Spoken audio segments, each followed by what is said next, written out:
but some readings have proven historically more influential than others, largely because they answer more of our questions. Later readers are prone to ask, why was Marx so successful as a thinker? Did he have a system? And if so, what does it consist of? Does Marx take us to Lenin? To Stalin? To the revisionist Edward Bernstein or the renegade Karl Kautsky? Is Marx's theory of alienation still relevant? Was Marx an economic determinist? Did he regard the end of capitalism as inevitable? Is class the most important category of social analysis? Did Marx deny a role to individuals in history? Was he a democrat or a totalitarian? To complicate matters, Marx answered many of these questions in different ways as the circumstances around him altered. The first testing ground for his theory of communism, Europe in 1848, had altered greatly by his death in 1883. Now, too, Russia loomed not solely as the epitome of reaction, but as potentially a revolutionary venue. Yet, in other respects, not only Europe, but the world was exactly what Marx had predicted by the time he died.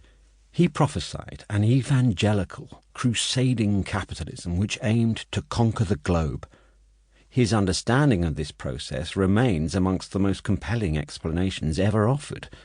The great secret of Marx's success, it is argued in this book, lay in his ability to synthesize this vision into a few simple formulae which the masses could easily digest, while presenting a complex and all-encompassing world view which was captivating and intellectually stimulating to the well-educated.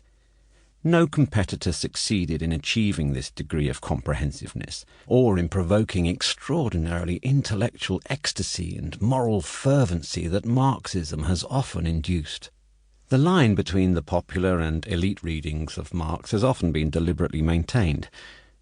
Many Marxist intellectuals have strained to make Marx and his system as unintelligible as possible, if only to justify their leadership of the inchoate masses in the correct direction.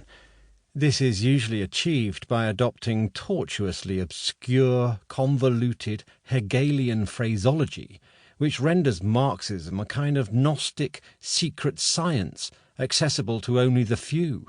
It is analogous to the medieval church's insistence on using Latin to exclude the masses from accessing the sacred texts.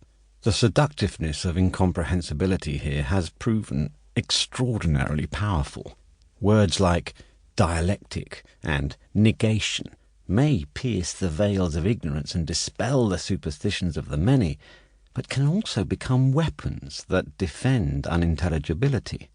In its simplest form, official Marxism-Leninism, or diamat, dialectical materialism, became a bland, formulaic dogma. Here, complex theory is reduced to a few ritualistic and easily parroted phrases. This world-view purports to answer every question, and is invoked ever more shrilly and insistently in response to any query or doubt. Most later readers bolt quickly when confronted with either of these discourses, but hundreds of thousands have become Marxists, some of the most dogmatic sort, without having read a line of Marx, indeed without being able to read at all, and some have found this to be a virtue rather than an anomaly. Those who do read Marx carefully view him variously as a philosopher, an economist, a historian, a sociologist, a political theorist, even a literary craftsman. The approach to Marx adopted in this book is chiefly through the history of socialism. Like many other disappointed 19th century radicals, Marx thought communism, a variety of socialism, answered the most burning issue of the time, the rapid spread of capitalism. There were, and are, many socialisms on offer. Just which ones Marx adopted, and why, and with what consequences, are the most important questions we may ask of his writings today. But we must treat Marx as critically as we would any other thinker, not reverently, but giving credit where credit is due. If this approach makes Marx appear less original than is sometimes presumed, it also portrays him as more practical and less wedded to metaphysical schemas. It depicts him navigating a complex field of alternatives to capitalism in a peculiar